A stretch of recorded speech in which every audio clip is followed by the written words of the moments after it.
नमस्कार शेतकरी मित्रांनो, शेत शिवार या यूट्यूब चॅनलवर आपलं पुन्हा एकदा स्वागत आहे। आज आपण जाणून घेणार आहोत पश्चिम बंगालच्या नॉर्थ बेंगॉल भागात खाल्ली जाणारी मोहरी कोणती। तर मित्रांनो, नॉर्थ बेंगॉलमध्ये प्रामुख्याने वापरली जाणारी मोहरी म्हणजे राय, ज्याला इंग्रजीमध्ये ब्राऊन मस्टर्ड आणि ज्याचं शास्त्रीय नाव ब्रासिका जुन्सिया असं आहे। हीच मोहरी बंगालची प्रसिद्ध कसुंदी बनवण्यासाठी वापरली जाते। कसुंदी ही तिकडची प्रसिद्ध डिश आहे। राय मोहरीची चव तीक्ष्ण, उग्र आणि सुगंधी असते, त्यामुळे बंगाली पदार्थांना खास चव येते।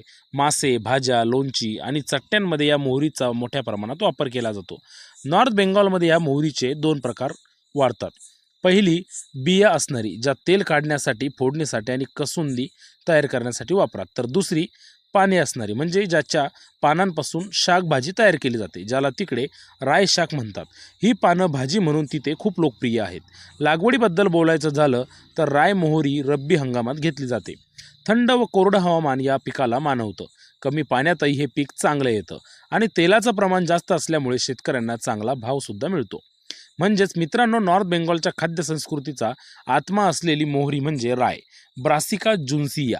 चव, आरोग्य आणि बाजार मूल्य या तिन्ही दृष्टीने हा वाण खूप महत्त्वाचा आहे। अशाच शेती, पीक आणि स्थानिक वाणांविषयी उपयुक्त माहिती मिळवण्यासाठी शेत शिवार या यूट्यूब चॅनलला लाईक करा, शेअर करा आणि सबस्क्राईब करायला विसरू नका। धन्यवाद।